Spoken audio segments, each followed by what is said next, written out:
All right, someone says something funny. Something about a lobster walking into a bar, and the barman says, "Get out." The lobster goes, "Why?" Bartender goes, "Could you give it this?"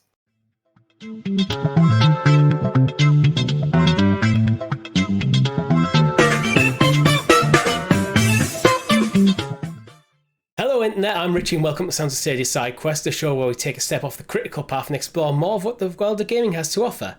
On this week's show, I'm joined by the Monster Boy himself and the host of the Sounds of Stadia podcast, Mr. Chris. That's me in human form today. In human form? Were you in a different form last week? Yeah, because I could be one of the many Monster Boy. He was in mermaid form last week, but it's cut off below his torso, so you can tell. Am I half? Hey, he's a centaur. Just anything below the waist, you'll never know. Yeah, and the techie teacher himself, Mr. Tom. Still missing my RAM. Still missing your RAM. So near and close to my heart. The not so techie teacher. Well, because of the weird time loop this show has, because we do release it early for patrons, and it comes out later for non-patrons, you may have your RAM and also not have your RAM depending when people are listening to it. That's true. Schrodinger's RAM. Yeah, Schrodinger's RAM. But we're not talking about Schrodinger's RAM this week. Maybe we'll do that next week. We are talking about, should personal issues impact game development? Or in just general professional life, in more general terms as well. But before that, a bit of housekeeping. We are rolling this out to podcast services, like Schrodinger's RAM.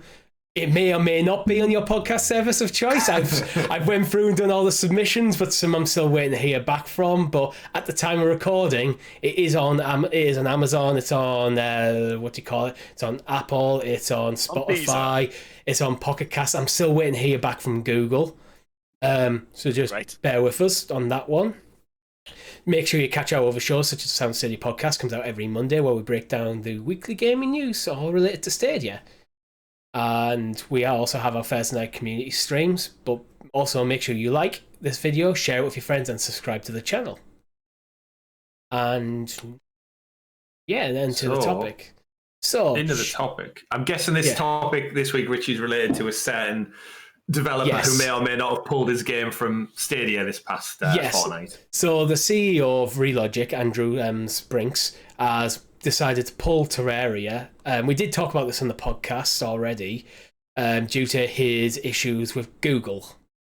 Who wants to start digging this apart? Rooted issues. Yeah. Deep-rooted issues. Yeah, I suppose the way to start is probably give the guys a bit of context if they haven't seen the main podcast, just for the kind of the whole purpose in itself. So Terraria was pulled from it wasn't even pulled from the Stadia store. It never officially existed. Again, back to Schrodinger's theory, did it ever exist on Stadia or not? We had an ESRB rating, and then the news dropped this week that Andrew Spinks, of course, had some problems with his Google Gmail accounts, and he lost access to his drive. More importantly, deep to my heart, his Lord of the Rings 4K collection, which is unfortunately not being able to rest in peace. Is it dead, or is it just stuck in the cloud? But, I don't know. Quite frankly, Andrew, if you're going to enjoy it at its best, you should probably pick up the physical version so you can watch it in its ultimate 4K HDR glory. But that story aside, he's basically been locked out of all his accounts, and he's not happy about it, and he's reached out to Twitter to basically say that it ain't coming to Stadia, stick it to Google. FYI, you can keep it on the Play Store. That's a totally separate thing. It's not coming, Stadia fans. Sorry. Yeah, so it's where it's already released. It's on as you mentioned, it's on the Play Store. He's not going to he's not going to take it down, because that actually would just be unfair on those who already have the game. But based on the issues he's had, he's no longer wants to work with Google going forward. And it is very much work with Google going forward, not necessarily work with Stadia going forward, which is, as a Stadia fan, it kind of sucks that this is very much a Google problem that's kind of bit us in the arse. But a little bit, yeah. Yeah, the interesting we didn't mention in the main show about this, of course, is they've not put out any new games since Terraria, this team, It's literally just Terraria, and then obviously it was just one individual. That's what all this boils down to. Is Mr. Andrew Spinks was the sole creator and developer of Terraria, and obviously with the game's success that it found, he's managed to expand his team and keep Terraria updated throughout the years. But his studio hasn't done anything new in like 8 years, so it's a very unique circumstance they find themselves in. Yeah, I think it's one of these things really where the game has done so well, it's been so successful that why rock the boat? I mean, Notch was the same for Minecraft, really. It was such a successful game that he got the offer in from Microsoft and just up and sold, and now it's in his. I mean, he outbid Jay-Z and Beyonce for their big mansion place in. Please tell me the mansion was made of like blocks, like big, obviously not bricks, like actual like Minecraft blocks or something. I'd like to think he lives in a house literally made of just Minecraft aesthetics. That would be wonderful. All the lights are little like fire sticks on the wall, and all the switches and these big blocky, clunky mechanical thing. And he's got a railroad. He's got a mine railroad going through his house as well. That'd be awesome. It would be awesome to just like have this one massive hit, and then you can I can retire after one release. I don't even think that's what's happening with Terraria. I'd imagine Terraria keeps selling. Obviously, they were planning to bring it to more platforms. Unfortunately, they're not anymore. But if there's money coming in and the team is focusing on supporting it, they're probably waiting for the next good idea. I imagine they've been working on various different projects and just nothing's probably really taken hold to the company that they've went to like, okay, this is what we're doing next. Yeah. I think it's worth saying at this point as well that when we mentioned that they'll be no longer working with Google in future, that does mean, I believe, that the Play Store version will no longer be updated. I'm not 100% certain on that. Might need clarification there. But we know the Stadia version for certain is definitely not going to be happening anymore. Yeah. We think. I'm curious about the legalities of that, because the fact that it was leaked by it's not even leaked by the ESRB, it was rated, suggests that it was a pretty advanced state that they felt there's enough there to send it off for certification. Yeah, the ESRB ratings definitely seem to be sort of like more delayed down the line to close to release, really, compared to like the PEGI ratings, which just seem to pop up. I'd imagine any ratings board looking at it, you kind of have to go, well, we only want something that's close to the final build that you're actually going to publish, because otherwise something might change drastically, and that will change our rating. But that makes a good point, Richie. I think which we've spoke about offline, and that is the legalities around like business contracts and agreements. Because surely this gentleman and his team had an agreement to port this game to Stadia, like a legally binding contract that says here's where the money is going to be exchanged. Here's access to our tools to port this game across. Here's the rough time frame we'd like you to work towards. And him pulling out last minute, is this going to impact him financially, where Google can now take him to court to some degree and say, not only is it bad from, obviously lawsuits happen every day, but in terms of like public image, is this like a case of defamation of character towards Stadia now, or Google in general? Because he's using his contract agreement to port to Stadia as a sword to strike them down, essentially. And you've seen how much the internet took this and ran with it. I may be just a humble podcast lawyer, but I don't think it would be defamation, because we discussed in the podcast about was his tweet unprofessional or not, so I'm not going to go into depth at the moment on that. But ultimately, he does seem to have a case, like he has got interactions with Google's support team. The root of it seemed to be something uploaded to a YouTube account that caused this snowball, and his interactions with Google seemed to be generally positive and supportive. Yeah. But then nothing would happen, and then his account got wound up, and so he could, I imagine his lawyers, because I would assume that he's spoken to his legal team. I don't even know if he has one. Well, I mean, in the state of his tweet, it doesn't look like he really read that through. And when you hand a piece of work in a school and they ask you to recheck it I mean, Tom, you ask your kids, no doubt, to go back and retweak stuff all the time.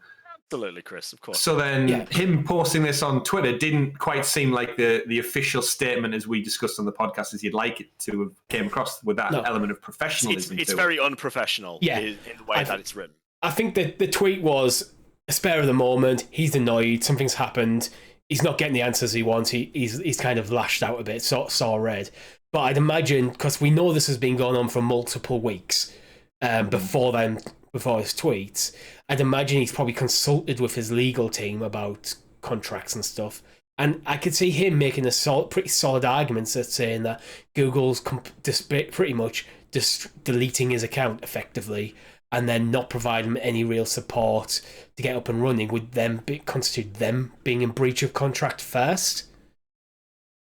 Yeah, it's rocking a hard place a bit. Yeah. But I still feel like the reaction, whilst I understand the frustration of losing access to everything, because let's be honest, most of our stuff, we invest so much time and pieces of our lives really into these services. Like, look, I only have to look around my house just to see like how integrated I am into Google's ecosystem now. Through picture frames, through Google Photos, through Google Calendar. Literally everything in my life is governed around Google devices these days. Google Internet. I've got a Google phone. Yeah, if I were to suddenly lose access to all of that, then yeah, I'd be buggered as well. Yeah. But when you sort of hold the position of like a lead developer of a video game, I suppose it comes with some sort of clout, really. It's almost like acting like CEO of a company. You can't then throw a tirade of throwing your toys out of your pram out of frustration, because it doesn't reflect well on you. And it raises other issues with social media just in general. Social media platforms are obviously a way that people can vent their frustration, as we see on Twitter, people posting "my thoughts are my own" and stuff like that. Yeah. Which again, down to social media, you see all the time people getting like kind of dismissed from their jobs because they posted a picture of themselves in their work uniform, or they said something. And the reality is, everyone who thinks by putting "my comments and my thoughts are my own" on the Twitter thing, that does not make you immune to being dismissed from your company because you say something stupid online. At all. We need to remember as well, actually, that he's not an employee. He's the CEO of this company, and this is him taking a professional stance. Yeah, this is not him lashing out at Google going, "Look, you haven't supported me well. I'm not happy with the service you provide me." Personally, he's basically withdrawing this game that seemingly was going to be published because of this, and that's where I think. Well, the whole point of this discussion was about that blurring the line between the personal and professional. And but at the same time, Terraria is his IP. He created that game. Yeah. So therefore he has creative rights to basically say what does and does not happen with that. It's really sort of like we're in this position where we're trying to report on news in a way where we don't know the full story in terms of the legality of it. I can only imagine that when he made that decision out of frustration, I mean, it begs the question, really, did he actually consult the legality of it before doing that as well? Because maybe not.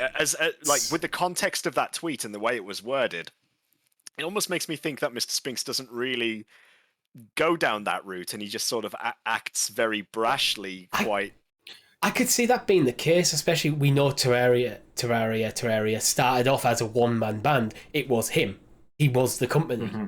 That was the origins of his company. Yeah. And so we can extrapolate to just assume that it is still a very small team. He's not an EA who's going to have a team of lawyers on retainer all the time, like scrutinizing every single press release. This is why I say this is where the line is blurred. It's like, you are the company. If you take the social media to say something, that is effectively your company saying that. It's the same with us in Sounds of Stadia. If one of us posts something on social media, whether we're not representing the company in that moment, we're representing the company. Yeah, you're in the public eye, so everything's... It's the word public, by definition, is kind of filling that in. I hope, obviously, none of the sales of this game on Stadia or whatever, if it was Stadia Pro... none of his team suffer for this, I guess. Like him saying something like this off the cuff, randomly frustrated on a night time, doesn't have an impact where maybe the other 11 members of his company had like bonuses tied to its performance on this new platform or such, and how this story will then impact his company going forward. But then, does he give a shit really? Like looking at like I said, he's only put this one game out. The company published 2 other games in 2015 and 17, but this is the only game they've developed. And back in 2019, he was quoted in regards to the Epic Game Store eating up exclusive deal partnerships left, right, and center, saying they'd never sell their souls for any amount of money. So he seems like a very just character. Is again back to that line between professionalism and again yourself. I must say, I actually do empathise with him a lot. I think he has a justifiable reason to put the brakes on his dealings with Google on this, because this is massively impactful, and it's his business. We're talking about both his business and personal stuff in the amount of thousands of dollars allegedly that he's lost access to. For if the statement that Stadia SOS got from his company is correct and 100% accurate, but no fault of his own. One side of the story. Yeah, that's the thing. We only know one side of the story, but based on the information we have, I could almost see myself doing something similar. It's the way he's done it. We talked about this in the podcast. If they released a formal statement that was well written, well crafted, saying yes, Terraria is planned to come to Stadia. However, because of these issues, we've decided to cancel that particular project, or we've tried to suspend that particular project, and we're not looking forward to move with Google. And it was more formal language rather than someone just hitting stuff on the phone and hitting tweet. I think it's hard because I think while I do generally empathise with his stance, it's the way he's acted isn't professional to me. Yeah. I think the reason why I'm quite bitter and about this whole thing is the fact that I really wanted to be able to play Terraria on Stadia. So this is quite impactful to me because yes, okay, I do have it on Steam and I could install it if I wanted to. I do just like I said last week on the last SideQuest, that I like the ability to be able to switch between devices, and be able to play for a little bit at a time or move between those devices. I'm just a bit gutted that it has really sort of come to this, but at the end of the day, like I say, I mean, if there was no way of actually reaching an amicable conclusion and he couldn't get any sort of resolve to the issue, it just seems far-fetched to me that a company like Google would not be able to actually rectify the issues. Like it seems strange to me that while he's had good interactions with the people who've tried to help him, that there isn't a method that they could use to actually fix this. That seems it's another bizarre. Weird one when it comes down to security encryption, because I mentioned it on the podcast, but obviously in their statement it's nothing to do with that. But if I forgot my password for any account, whether it's my bank, my phone contract, or my Gmail or anything like that, if you forgot your password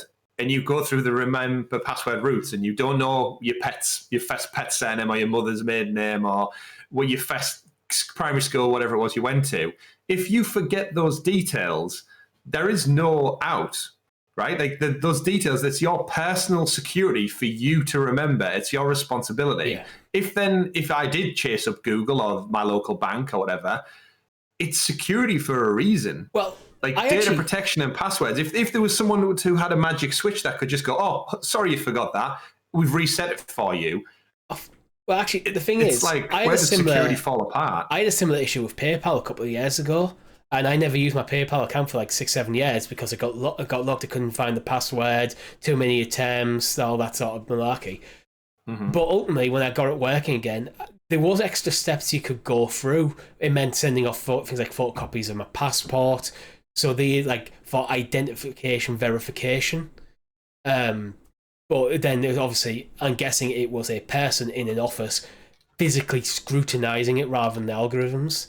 I think with this, it seems to be the origins of this issue seem to be related to his YouTube channel, his YouTube account, where seemingly something was uploaded, despite the fact they claim there was nothing uploaded for 3 months, and that's flagged it to the point where a pretty severe flag where it's prompted the closure of his entire Google account, not just the YouTube channel.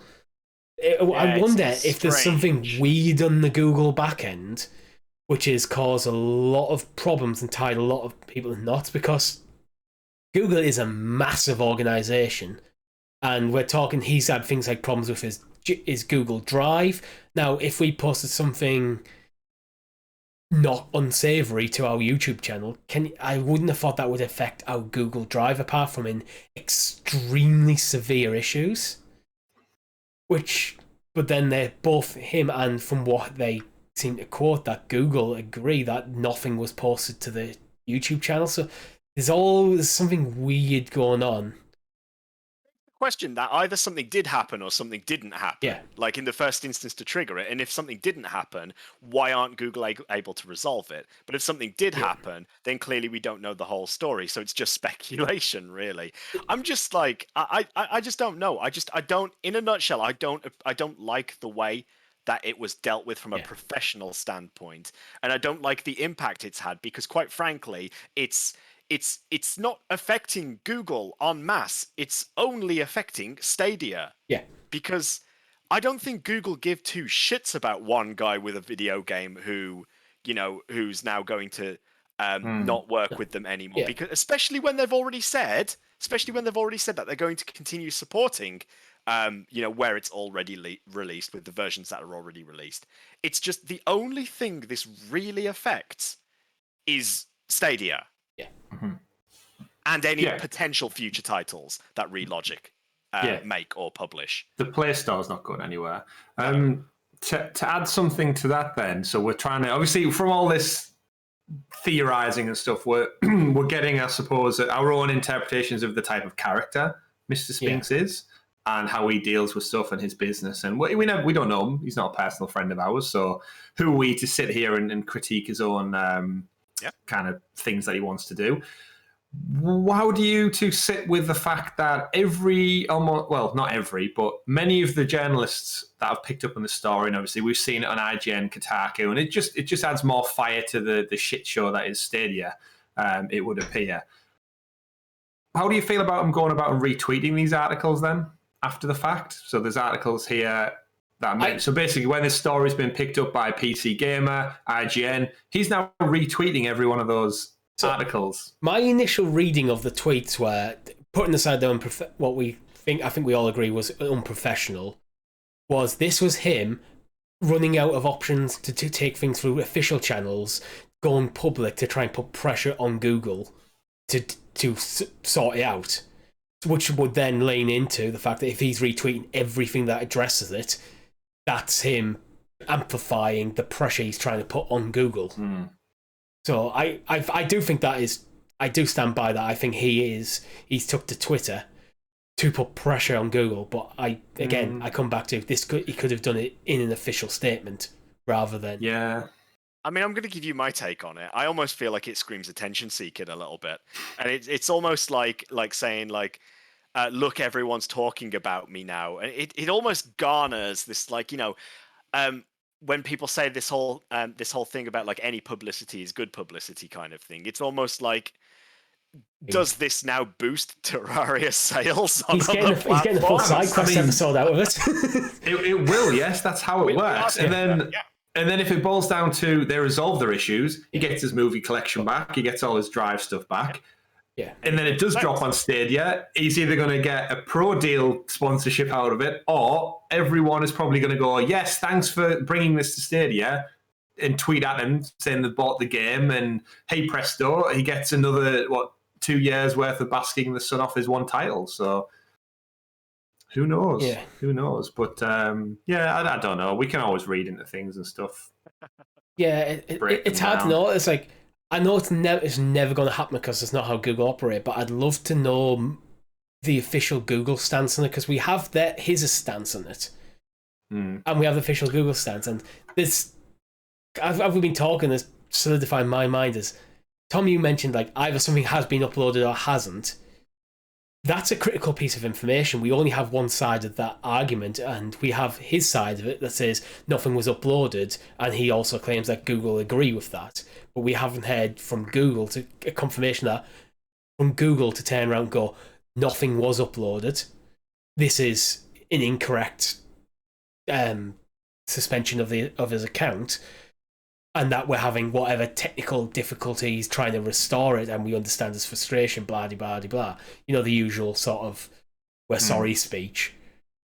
Google, but I don't expect that from Google. But I'd love them to come out, because I actually feel sorry for the Stadia team in this, because Stadia are getting a kicking at the moment since the Stadia Games and Entertainment closures, and this came like a week later when it's the public facing members of the Stadia team. I can't help wonder what sort of tweets and DMs that they've been dealing with.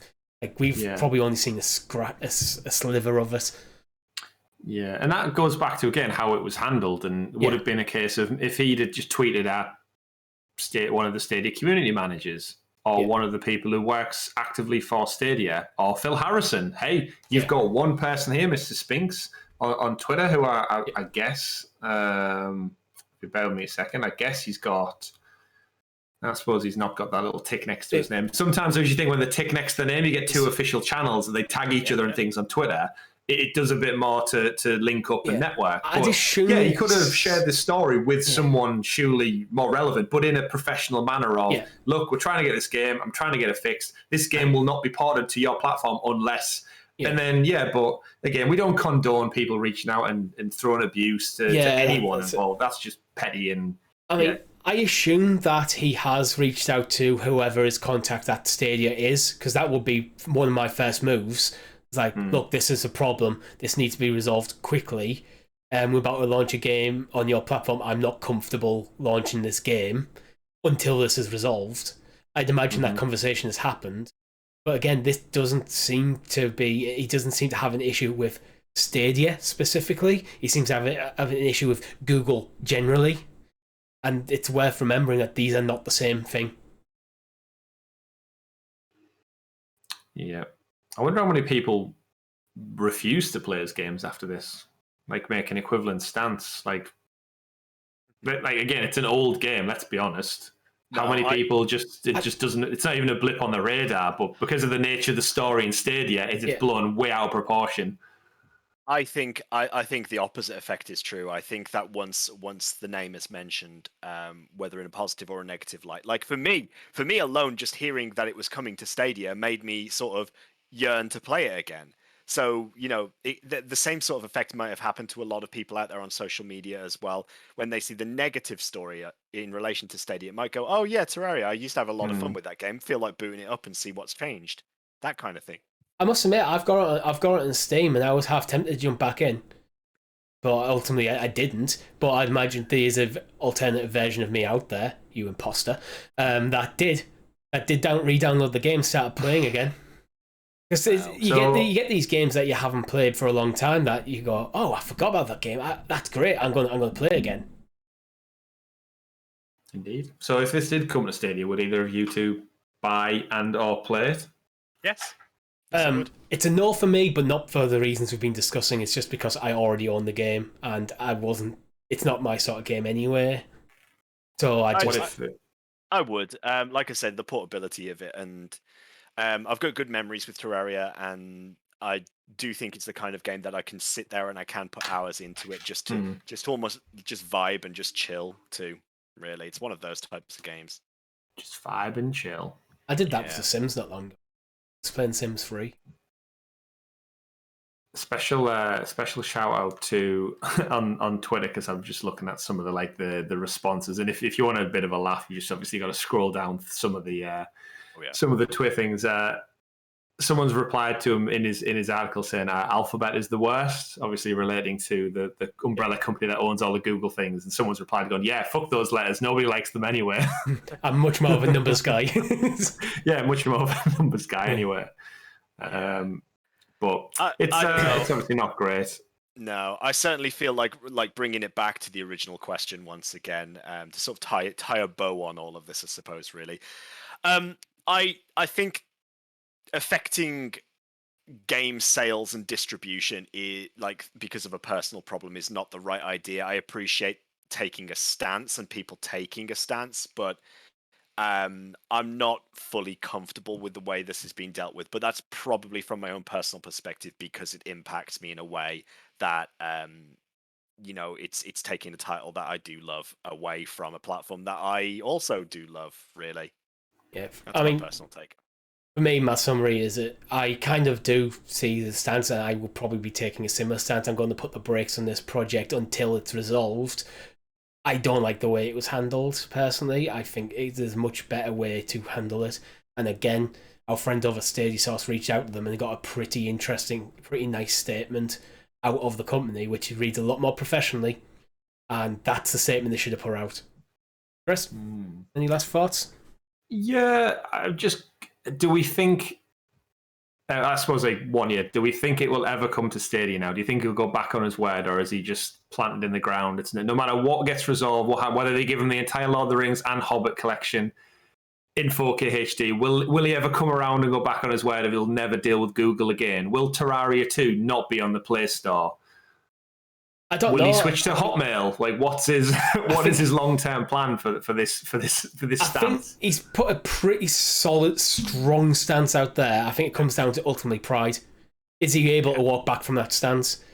Personally, although I have said I would have probably took a similar action in a different way. If it was me, my action would have been, once this is resolved, I'll consider working with you again, depending on the nature of what actually happened behind the scenes, because you don't know. If you're generally getting positive interactions with the people working there, and there's just problems that can be resolved, then I would be able to walk back from that. But if he's a lot more prideful and a lot more stubborn, he may not be willing to. How about you, Tom? I feel like I've said most of my stuff, really, to be honest with you. I am hopeful that it comes to the platform still. But like Richie said, I think it's a very firm attitude to take on a public platform for everyone to see, to then go back on that, because surely the impacts then of going back on your own word make you then look like a massive hypocrite. And at that point, you lose a lot of faith, a lot of consumer faith, a lot of consumer trust yourself. This is why I think that's why I have a problem with the way he's acted, being unprofessional. Because if he took and posted an official statement, was formally written, announcing that this is the stance we're taking, that's easier to walk back from. Because if he walks back now, it does look like he's just thrown the toys out of the pram a bit. Yeah. Yeah, and that goes back to you're always representing your company, regardless of what. But especially if you're the CEO, that's a big thing to acknowledge, that this isn't a bottom level graphic designer who threw his toys out the pram. This is the CEO of the company, specifically talking about the project he had in hand. Indeed, it is. And with that, that's all we have for you this week. Don't forget you can get this show a whole week early. Chris is now showing us Terraria on Vita. On Vita, of all things. An ancient relic. It's an ancient relic. As I was winding up the outro, distracting me. Well, I might check it out. There's a free tutorial. Yeah, so the world's got crisp then. Anyway, you can get the show a week early on if you're a member of our Patreon. You messed me up now. Sorry. Don't forget to follow us on Twitter, and you can join us in the Discord for more conversations like this one. Don't forget to watch the Sounds of Stadia podcast. Comes out every Monday, and our Thursday night live stream. And keep your eyes peeled for Sounds of Stadia hotspot. More news on that coming soon. Like, share, and subscribe. I've been Richie. I've been Tom. I hate the alphabet too. We've been Sounds of Stadia. Thank you very much for watching. Quest completed.